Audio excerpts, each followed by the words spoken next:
Check, check. Yeah, I hear you fine.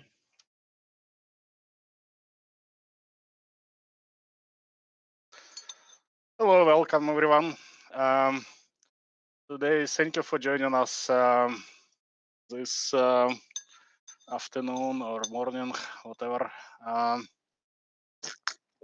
Unfortunately, our main presenter right now is a little bit messed up with his setup. It's a new product, so there was a lot of hiking.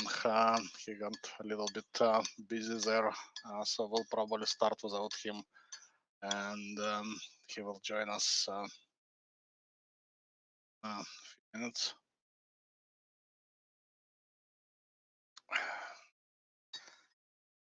So here it's myself, Maxim, and my colleague Philip, and we're waiting for Giovanni to join. Minute. So how you been, Philip? I've been doing pretty good. How's lockdown and all that? Uh, it's been an interesting time in quarantine for me. Got a lot of chance to try a lot of different things. Might not have been able to try out. A lot of different cooking and recipes to try out. Oh yeah, oh, yeah. You were supposed to go to Camellia Vault. Yep. That unfortunately got canceled. So, Yeah. Same here, same here. So how far did you go on your presentation? um, I think we got a draft set up on the presentation. Um, hadn't really formalized the whole speech, but or talk, but certainly had an outline prepared. Oh yeah. Still looking forward. Maybe later in the. Yeah, and there might be another time to do this presentation somewhere. It's a pretty interesting topic about the new performance on our SIPI B2BUA, Golang B2BUA. It resulted in some really dramatic increases in call processing and call processing time, which really made our B2BUA a lot more scalable over our existing Python version. Oh yeah. What about today's topic? Are you have you read a little bit about technologies that Giovanni is working on? I did take a quick look at some of the SIP phone features, at least on a high level. I haven't got a good chance to dive completely into it, but I was looking forward to see how they handle the SIP functionality in their web phone. Oh yeah. Yeah, that's very interesting what Giovanni have developed. We've been kind of dreaming of something like this for pretty much dawn of time. I started digging up, preparing for presentation.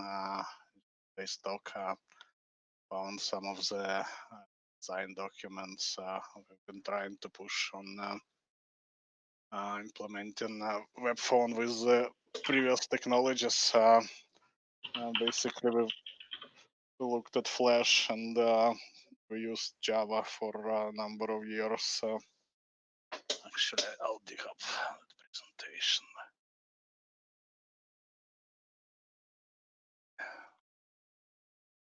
And just yesterday, we actually got successfully set it up with Giovanni. Hoping we can demo it today, and still hoping. Um,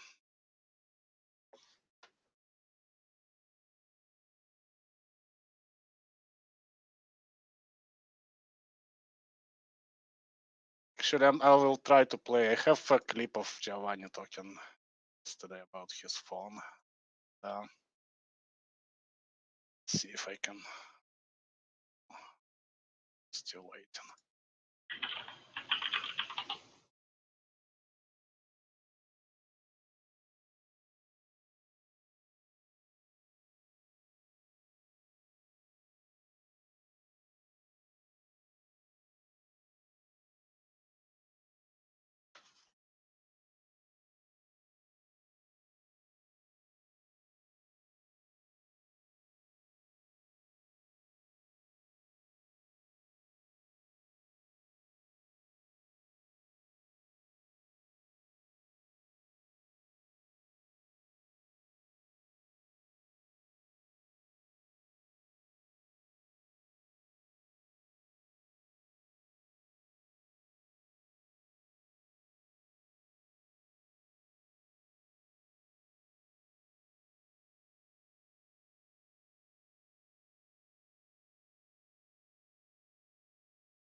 Hello.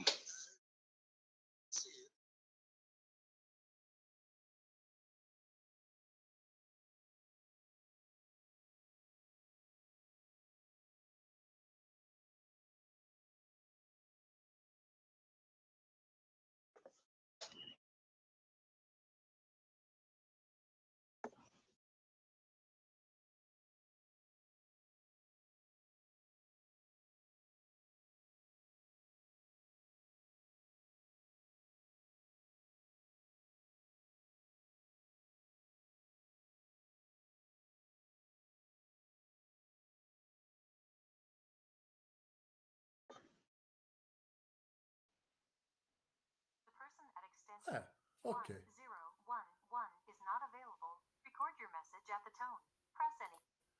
You can hear when the telephone speaks. Max, you're muted, but I think the tones come in a little loud. Okay, cool. And so now we can see how it is when it receive a call. That's 2020.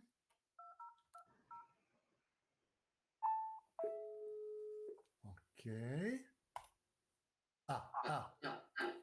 Yes. Ciao.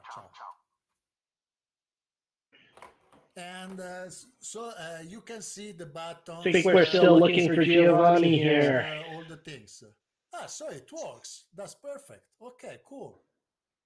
So we're gold. And I will also make you see the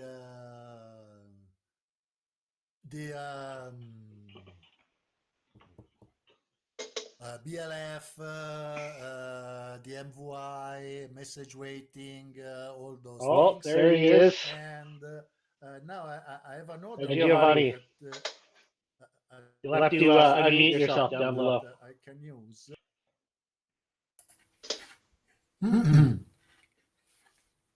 Hello. So I'm back. There is a fake Giovanni. That's artificial intelligence. Yeah. It's kind of how we do it. That's a deep fake. We missed you so much. We had to do something. Right? So okay, I get the things back to work. Now I put a shirt, and we can begin. All right.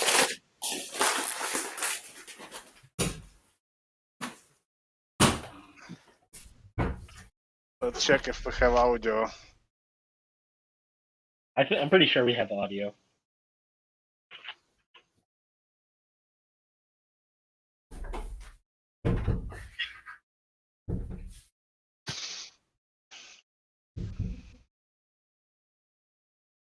Test 1 2 3.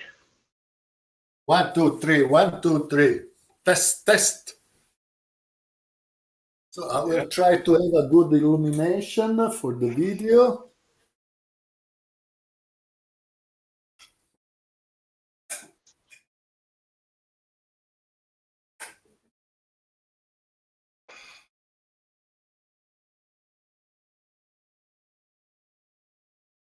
You can't have an Italian without a shirt. No way. You know, it's a matter of they will void my passport. Yeah. It's not good anyway for the next few whatever.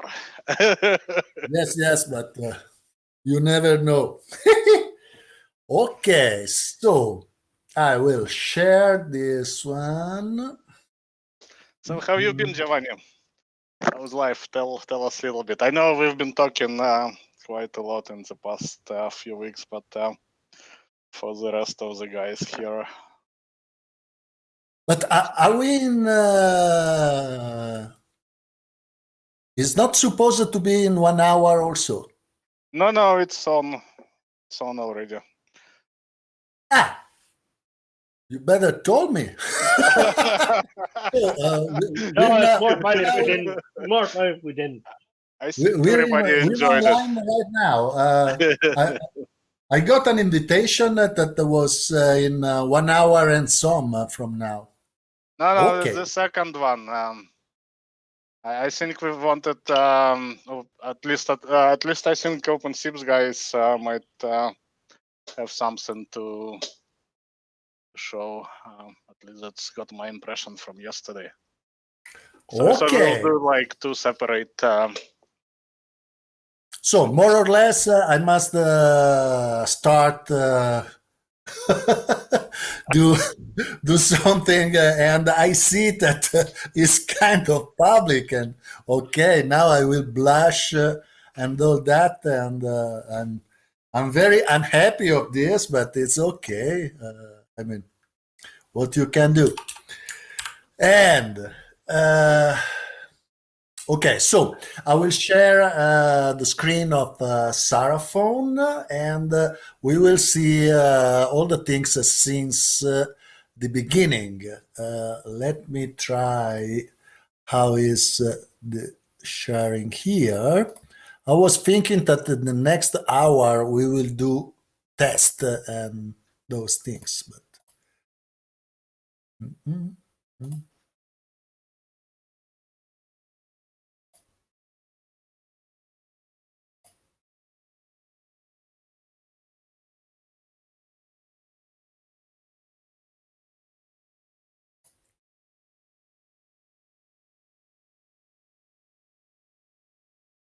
Okay.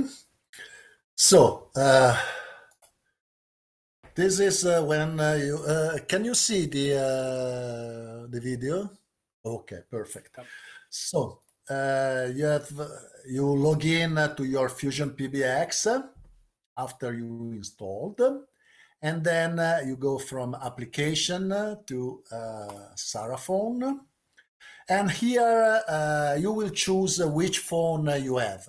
Let's say in this case, this specific user has three phones in its availability, and he will choose the extension 1010, and then he's automatically logged in. And this is the main window of Saraphone. And you see when it's the first time that you connect, or until you allow, you have here on the bottom of the windows of the Saraphone window, you have a low call notification. If you click on it, it will ask you if you want to give permission to start a desktop notification when there is some call incoming. And so I clicked on it, I give the permission, and now I have a notification permission granted.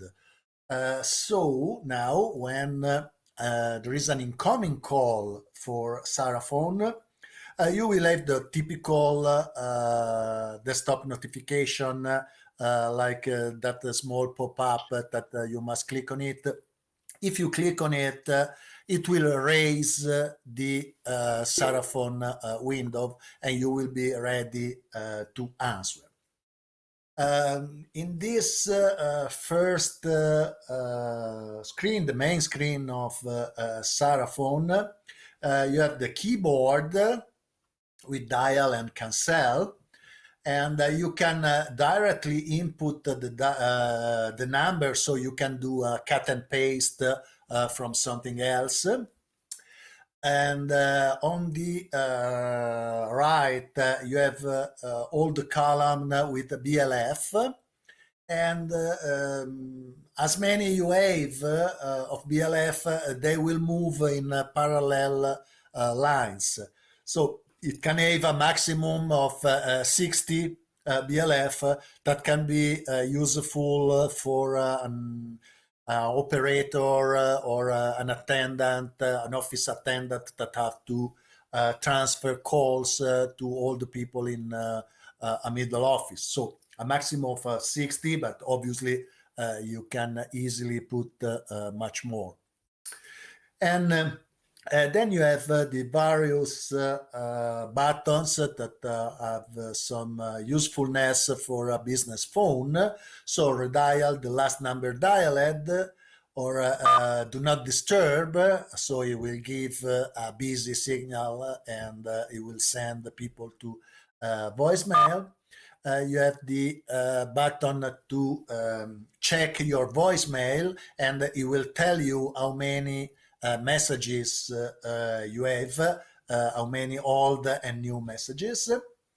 Then you have this one that is specific to Fusion PBX, that is contacts, that is your address book, your agenda, and you have it will open on the bottom an iframe that will show if you have all your contacts in the contacts application of Fusion.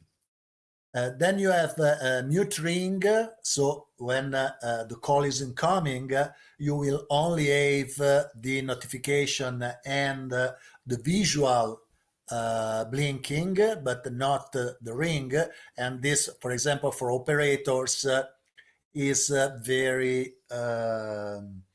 They prefer not to have ringing. And then you have auto answer. Auto answer is also very interesting because it not only has a meaning for when you want your Sarah phone just answer an incoming call, but the most useful for this is when you have some CRM and you click in the CRM, you make it do a click to call, and then a call will be spawned to you and another call to the remote number.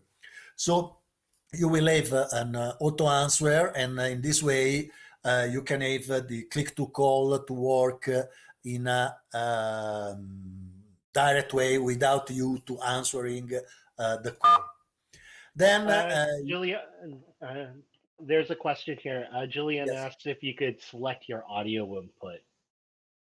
Yes, that was the next button, and there's the audio microphone, and you can change which microphone you use. In I can't remember if it's Firefox or Chrome, but one of the two do not support choosing your speakers.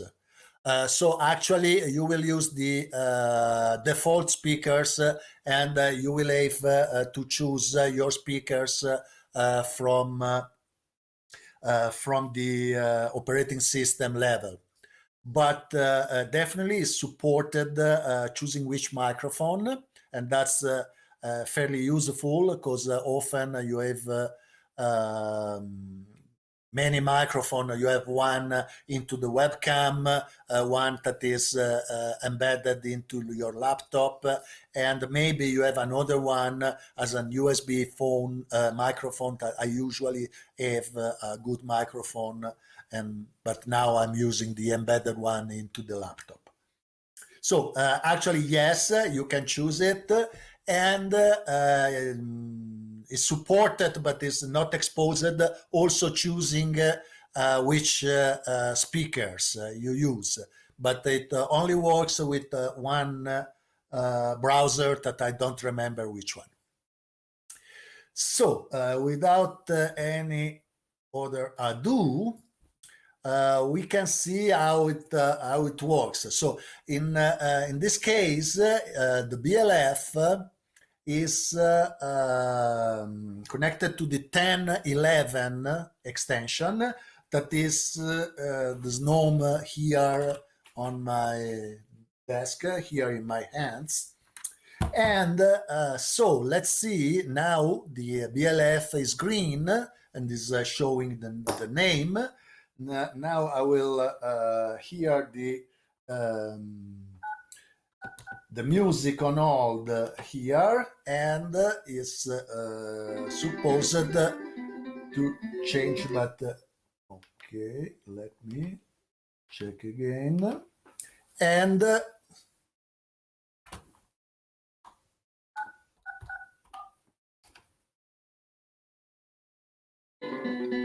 it was supposed to change the color and to show that is on the phone, but it's not doing that. Let's see if I'm using the same line at least. Yes. Okay. Bow, bow.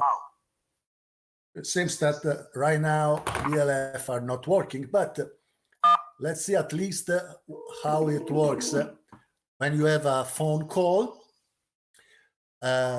At this point, you have another set of buttons.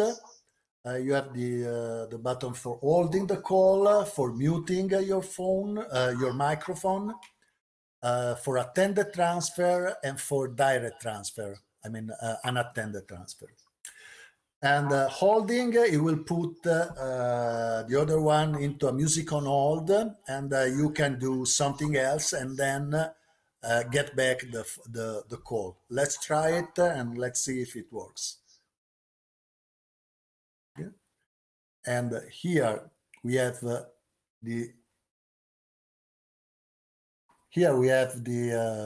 music on hold. Maybe you can hear. Okay, and then I will do something else. For example, I will check voicemail. Please enter your password, followed by pound.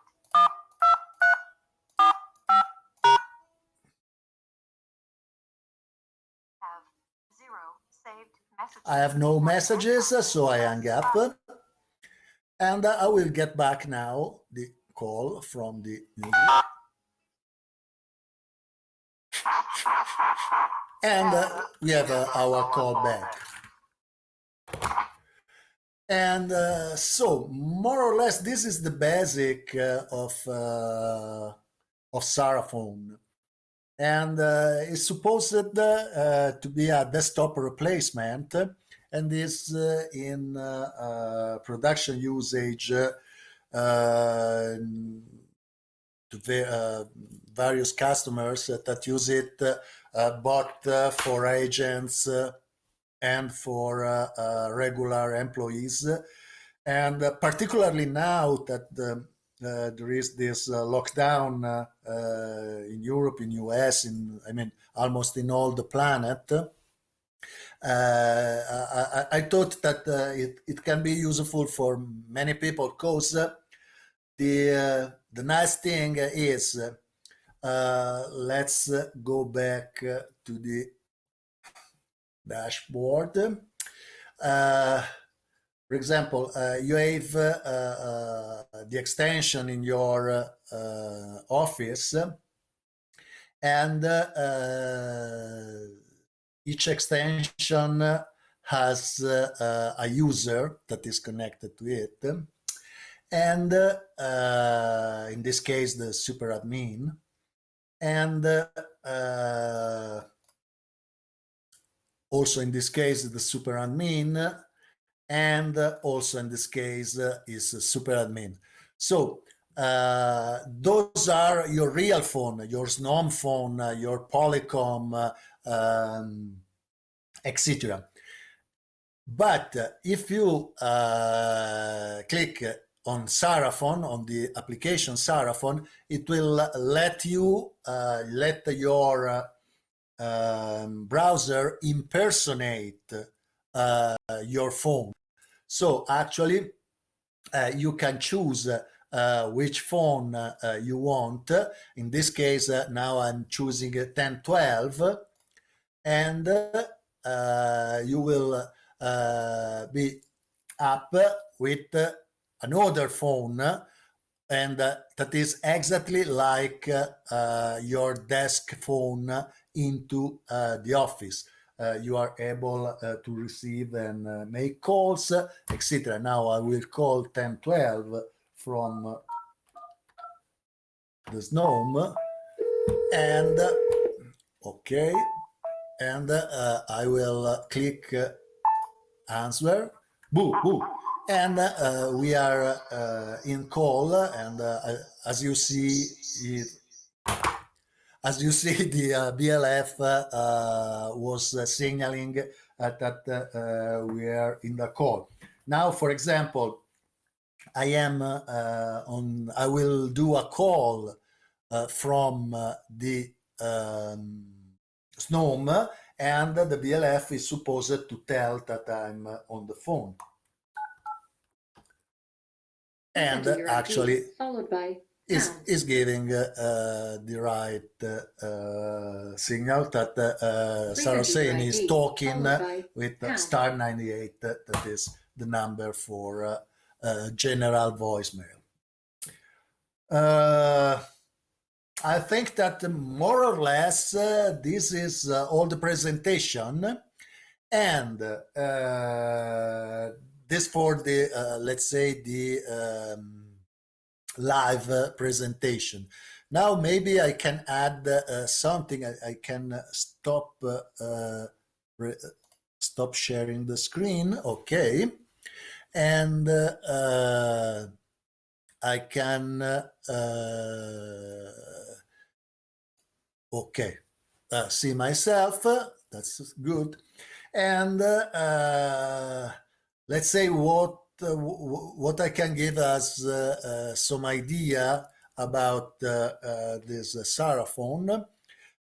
He is using zip.js as a JavaScript library, and this zip.js is kind of good and is working well for our purposes. And the important thing that give us on top of JS zip is that, for example, it support presence, so BLF and all those things, and also is very actively developed, and so we will make in the future a version that supports the latest zip.js library that gives you a lot of things, particularly in the field of reconnecting a call, so reinviting a call when you change, for example, from your Wi-Fi to your cell phone data connections, when you change network and all those things. So it has better support for call migrations, etc. And another thing that is important is Saraphone works well, is completely integrated with Fusion PBX, but is in use and is totally supported by any kind of server that is able to do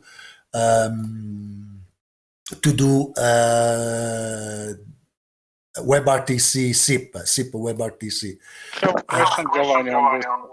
Yes, I don't know how I can go back in seeing all the people, but okay, go with the question. I don't see you, but I can hear you. Okay, that's good. We have a little bit of echo though, coming, I think, from your side. Pardon? We're having a bit of echo, I think. I can't do anything for the echo, because I mean it's just the laptop. I have no nothing, so probably it's doing a echo and Larsen between the speakers and the microphone of the laptop. I'm in the mountain right now. You could maybe just mute yourself as Max is asking his question. I think that'll take care of the echo. Check. Okay. Yeah, Max, go ahead. Yeah. Sorry, I got lost. What was the question? What we're talking? You're talking about compatibility, I think, right?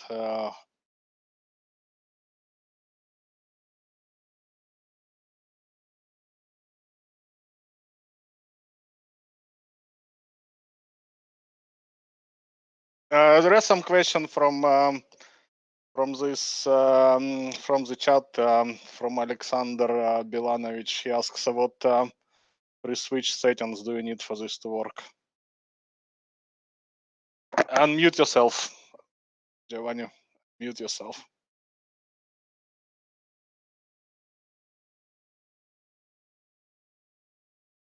Well, thanks. I've never seen an awful interface like this of Google Meet. I don't get it, but now I'm unmuted. And I've not understood what was the question. Sorry, the question is, what are free switch settings for this to work, for your phone to work? You have to set up a free switch to answer on WebRTC, on WSS, and you can have a complete, copy paste step by step on the GitHub for Saraphone. Okay, thanks. Another question It's, from it's very easy. You can start with a Fusion PBX, and also before you install it, and will take all in all 10 minutes, included the installation of Fusion PBX. Okay, cool. My own question, I now remember it. Can you be more specific about what particular software this phone works with? Which version of OpenShips, Camellia, FreeSwitch do you need to get it up and running? I don't think there is any kind of version required. It's just SIP over WebRTC, SIP over WSS. It's just a matter of transport, and it works with Asterisk, with FreeSwitch, OpenShips, Camellia, etc. I mean, it's just plain SIP, absolutely normal SIP, like we always know it. Is only the transport is different. Yeah, but you need to support VSS transport, right? And yes, that's definitely. Yeah, but so that's kind of my question. Maybe if you I think that all the current version of any kind of server support WebRTC. I mean, since 3 or 4 years at least. Okay. Another question from Daniel. Are you planning to add video? For video, I have something else, because this is desktop phone replacement. You have your Yealink and you have this one, and those are supposed to be on pair as features. For video, I will have something else, and I will release it in next month.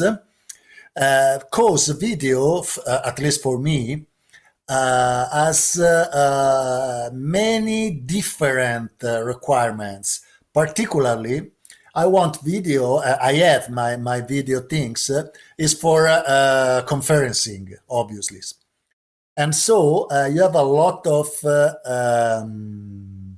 control, for example, for telling who is on the video, how you want your video splitted, you want the presentation, for example, the PowerPoint on the video, and the speaker as little on the corner, all these kind of things. So the video things will not be added to the phone, because a phone is a phone, and there is no need to have a video into the phone, at least for me. And the video client will be definitely oriented to video conferencing with all the bell and whistle that you want on it. So the chat, the collaboration, all those kind of things. And it will be totally SIP. So no no other protocols than SIP. So it will work exactly like Saraphone with normal infrastructures for which there is scaling, proxies, balancing, etc., etc. All right. Thanks, Giovanni. Do we have any other questions? Guys, if you have anything, ask Maybe I'll Giovanni. ask a quick question about how your contacts are saved. Are your contacts centrally managed across all your user bases, or do you have private contacts that you can add in from the end user side? The contact is actually an application of Fusion PBX, Okay. and is both horizontal and is both centralized, private, is for each tenant, etc., etc. So it's a very let's say advanced, maybe too much, because it has many fields, etc. And so you have more or less three kind of level. One is an universal level. One is for each organization or for each tenant, and one is specifically you give permission to see that contact, and you choose who has the ability to see that contact. It can be one only person, it can be one role, for example, the agents as opposed to normal user, or the admins, or it can be some users that you just pick and choose. So it's very granular, but it's just part of Fusion. The only things that Saraphone does is that it creates an iframe and it populates with stuff from it. So actually, if you have another CRM, you can populate it from that other CRM. It's just a matter to change how you populate that iframe. Okay. Thank you. I think there's another question here. Alexander asks, what all information about the call can be exposed, like things like caller ID, IP address, codecs, etc. Maybe I've not understood, but when a call is incoming, it will show you the caller ID and the caller ID name, the caller ID number and the caller ID name. It show you both, and also when you do an outbound call, the same thing, and this also works both in Fusion, in FreeSwitch, etc. But this has more to do with the outbound, has more to do with the single dial plan and how the call is elaborated by the server or the proxy. In the case of the inbound, that is displayed. It's displayed both the number and the name. So if you have, for example, in the case of Fusion and FreeSwitch, you have many ways to characterize the name. So you have the effective caller ID name, that is the internal name, or you have the outbound caller ID name, you have the caller ID name that comes from the PSTN, and all of those things are managed and are displayed by Saraphone. So you actually know who is calling you. And I guess there's some follow-up questions or comments about that from Alexander. He says, and can we use caller ID to create an AJAX request to a backend service? So are you do you treat caller ID as like an object that you could use for other API calls to a Oh, backend? you normally do that not in the client. You do that in the in your your application server, etc. And your application server can do all of those things. I very often we use this in the context of CRM, so it pop-ups, it show you the caller. I mean, the normal things that you do with telephony and CRMs. Mm-hmm.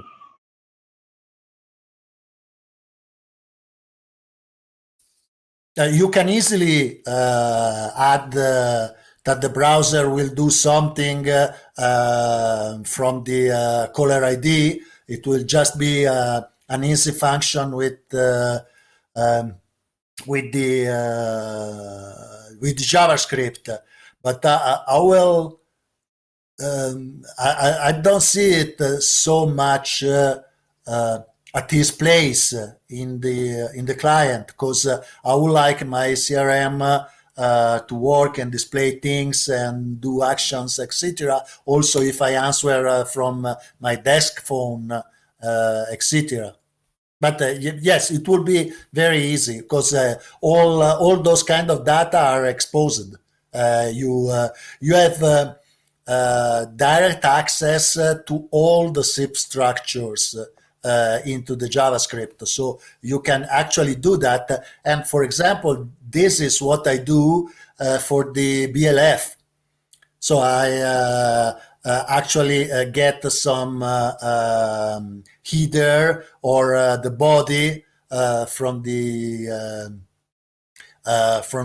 notify, and do some messaging, and then display and change the button, display figures and things like that. That's the same also for the voicemail, when it signal to you that you have some messages, and how many you have, etc. That's all zip structures that are parsed and elaborated into JavaScript.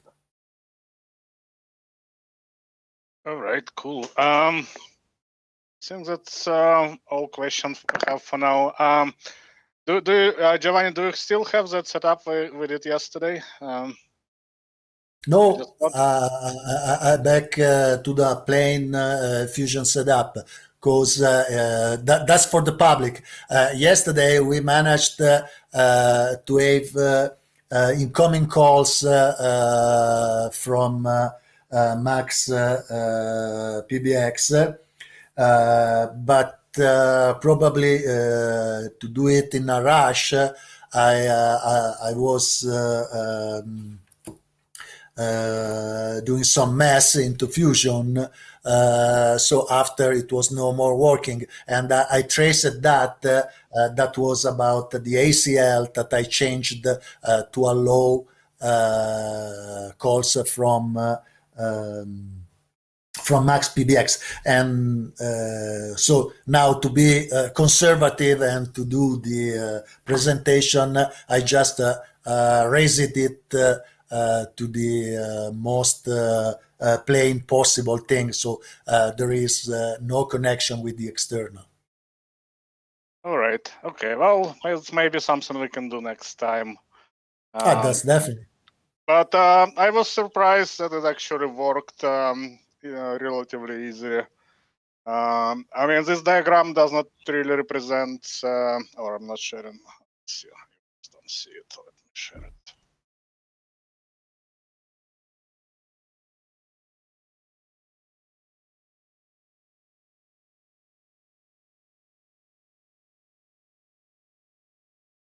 It's what we set up yesterday, and we've been able to successfully call from the Google Meet all the way through several systems. There was like the ID provider involved, and then we put it through the soft switch. So it was. Yes, it was kind of cool, and also also yesterday the OpenShips guys and particularly Razwan has set up OpenShips call center to use Saraphon as client and for agents. And so I'm not sure, but maybe he will be the next one to present after me. So in next minutes. Yeah, hopefully we'll have somebody maybe in about an hour or hour and a half, so we can have a little bit of time to regroup. Okay. So that was the thing with the calendar. So actually, it was. I was thinking that we were beginning together, all together, in 1 hour or so. No. I just thought that it would be a little bit like too much stuff in one go to digest. So, and also, Philip, I did not really book Philip for the whole day. I mean, I can volunteer myself, but Yeah, but probably I will not be able to be also in the next one, probably, because it will be probably too much late, and I have also to eat and okay. do those things. And Let's maybe. now it's evening. So, when does it work for you? We can like make an hour break and um, then do open sips if it's ready. What do you think, Giovanni? What works for you?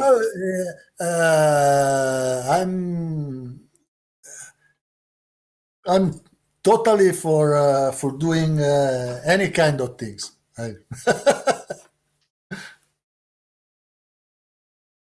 Let's ask Razvan. Yeah, if there's opinions in the chat, maybe just leave a note in the chat. I think on the calendar, I think it's an hour away, like an hour and 10 minutes. Yeah, it's probably like 8:30 in the evening in Romania. Yeah, maybe it makes just more sense to. So he probably is having dining now. Mm-hmm.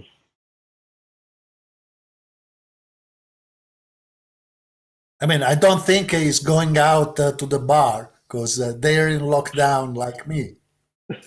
Unfortunately. I think we have some more questions on the chat. There is another question. What is the difference between Saraphon and SIP ML5?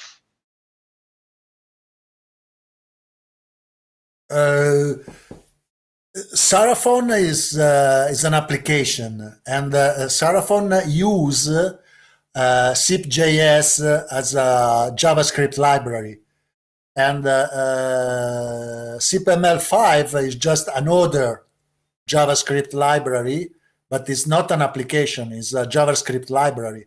And there are three JavaScript libraries.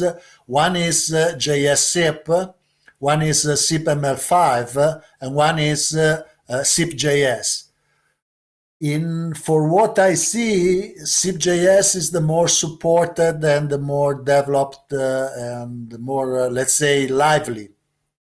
And but I know that also SIP-ML5 has good support, and JS-SIP is very very good, but is long time that they don't add features. So let's say SIP.js is a fork of JS-SIP, and because there is a big ITSP in Germany that is funding for its development.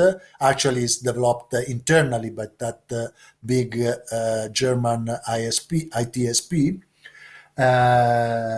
So it's very supported, and they add a lot of feature also to match, etc. So That's the reason I used zip.js instead of the other two that are available. How long have you been developing this phone for? Actually, this phone was more something that I was using internally. Then, as always, then a customer has a need, and you do a prototype and you put it in production, and then other customer ask for it. So now with this lockdown and the coronavirus, etc., I took the occasion to make it a little bit more, let's say, mainstream and open source it, so anyone can use it and hopefully there will be some contribution from other persons, but if not, it will stay for sure maintained and upgraded. This because many of my customers use it in productions, also very big. So this will not be dropped down. It will continue to exist, to be maintained, and add feature, bug fixings, and all those things. No, I definitely agree that it's looks very very good Yeah, contribution. it's very early. It's like 1 week that is outside, and for sure there are bugs, there are features that are lacking, etc. And we will see. The most things are asked from people, from customers, also from regular people. We will try to add them. Also, we welcome obviously pull request and contribution. But if you are not, if you have no time to contribute, but you have some feature request or some bug to signal, etc., don't be shy, because I mean, it's normal that not anyone has time or money to do development, and but also asking for a feature can be useful. So Actually, we got another question from Daniel, and he is asking, do you have any virtual machine or Docker container with Paraphone and FinGen you're PBX? too postmodern. I don't go techno. But seriously speaking, actually, Daniel, we were planning to set up it live today. I'm not sure if we will still a little bit off schedule, but we It were is. planning to do exactly that. So maybe we'll do it later today, or we'll do it in another episode. Yes, but go out from this idea of containers and things. And no. You just do your machine and just follow the script. I mean, you can do cut and paste. It's easy. It's easy. There is a Uh, README in GitHub, in the main GitHub, in the main page. It will there is the full procedure on how you can install and end up with something that is actually working for you, and it will take no more than 10 minutes, and this something that is a real one with real networking, etc.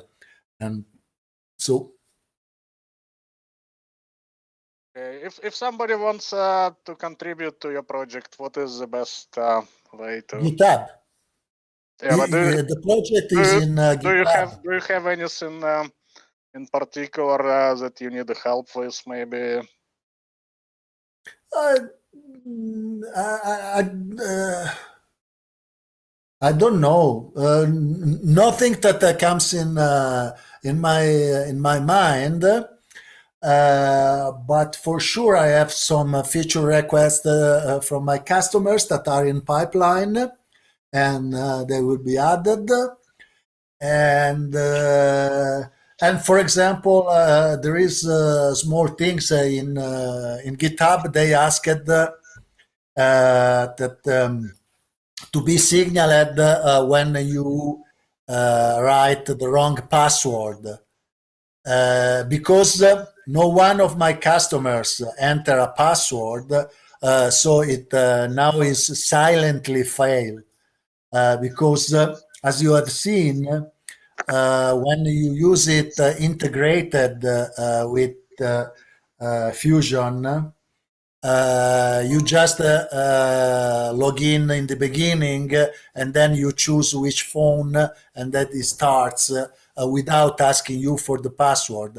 It uses the same provisioning structure that we use for provisioning Polycom, Yealink, etc. So, but when you use it with other servers, you enter a password and login, obviously. And for example, yes, I will do that. In that case, it will signal that your login is wrong, or your password is wrong. But there are very small things. I think that we will begin to have real feedback maybe in 1 month or so. Now all people is just enthusiastic because at the end there is one client that just work and that's it. After the first moment of love, I'm sure that questions will crop up, and bugs and feature requests, etc. And that's the idea of putting it in open source. All right, sounds Giovanni. What kind of license are you using? I don't know. I choose the Mozilla second license. This because I know that is compatible with both FreeSwitch, Fusion. Fundamentally, you can use it wherever and whatever. All right, it's very good. Okay, I guess for this topic we can probably wrap up and make half an hour break, and then return half an hour with hopefully something from Razvan talking about call center. Okay, so I take the occasion to say hello to all the people that connected, and to all people that will see the YouTube recording. And I don't know, the beginning was a little bit messy, but I hope that after a while we get it, we get this presentation on track, and we communicate what was supposed to be Sarah phone, and that gets its name from my wife, and what is supposed to add to our community of real-time communication, voice over IP, WebRTC, etc. Yeah, absolutely. Yes, it's kind of first try, so we're definitely looking at making a lot of improvements, and hopefully it will go smoother next time. But someone has to be the first. yeah. All right, thanks guys again for joining. I'll post a link for the next thing, so join us in a little while. Thanks, Bye. everyone. Bye. Thanks everyone. Bye bye.